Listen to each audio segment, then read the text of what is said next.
2 വർഷം മുമ്പ് നടന്ന വിഴിഞ്ഞ സമരം മനസ്സിലേക്ക് വരുന്നു. പലതവണ സമരപ്പന്തലിൽ പോയിട്ടുണ്ട്. അതുകൊണ്ട് തന്നെ തീരദേശ ജനതയുടെ ആത്മാർത്ഥത ആവേശം ഇന്നും മനസ്സിലുണ്ട്. 148 ദിവസം നീണ്ടു നിന്ന ഐതിഹാസികമായ സമരം പെട്ടെന്നൊരു ദിവസം സ്വിച്ചിട്ട പോലെ നിർത്തേണ്ടി വന്നു. അത് ചോദിച്ച അവകാശങ്ങളൊക്കെ കിട്ടിയതുകൊണ്ടൊന്നുമല്ല. കോർപ്പറേറ്റ് മുതലാളിത്തം സ്ക്രിപ്റ്റ് ചെയ്ത് സ്പോൺസർ ചെയ്ത കലാപരിപാടികൾ ഭരണകൂടം നടപ്പിലാക്കിയപ്പോഴാണ്.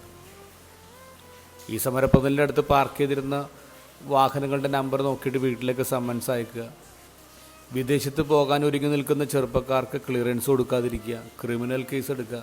100-200-ലധികം കേസുകൾ ഇന്നും നിലനിൽക്കുന്നുണ്ട്. ആ സമയത്ത് നെറ്റോപിതാവ് പറഞ്ഞു, നമ്മുടെ ജനത്തെ മുറിവേൽപ്പിക്കുന്ന ഈ സമരം നമുക്ക് നിർത്താം. അപ്പോൾ പലരും പറഞ്ഞു തോറ്റുപോയെന്ന്. തോറ്റുപോയതല്ല, ഇത് ക്രിസ്തുവിൻ്റെ നിലപാടാണ്. ഇത് ഗോസ്പൽ അതാ കാണുന്നത്. ഫരിസേയർ ഈശോനെ നശിപ്പിക്കാൻ വേണ്ടി പ്ലോട്ട് ഇടുമ്പോൾ ഈശോ അവിടെ നിന്ന് ഫൈറ്റ് ചെയ്യുന്നില്ല, ഈശോ പിൻവാങ്ങാണ്. യോഹന്നാൻ പിടിക്കപ്പെട്ടപ്പോഴും കൊല്ലപ്പെട്ടപ്പോഴും നമ്മൾ ഇത് തന്നെ കാണുന്നുണ്ട്, ഈശോ പിൻവാങ്ങാണ്. ഈ പിന്മാറ്റം എന്ന് പറയുന്നത് ഒരു ഒളിച്ചോട്ടം അല്ല, ഒരു തോൽവിയല്ല. ഞാൻ കാരണം എൻ്റെ ജനത്തിന് മുറിവേൽക്കരുതെന്ന് ഈശോയ്ക്ക് നിർബന്ധമുണ്ട്. അവരെന്നെ അടിച്ചോട്ടെ, പക്ഷെ എൻ്റെ ജനങ്ങൾ എന്തിനാ അടിയേൽക്കുന്നത്? യേശോ പ്രവാചകനെ കോട്ട് ചെയ്തിട്ട് അതാണല്ലോ പറയുന്നത്, ചതഞ്ഞ ഞങ്ങളവൻ ഒടിക്കില്ല, പുകഞ്ഞ തിരിക്കെടുത്തില്ല. അതാണ് ക്രിസ്തു. നീതിക്ക് വേണ്ടിയുള്ള സമരം ഏതറ്റം വരെ പോകാം.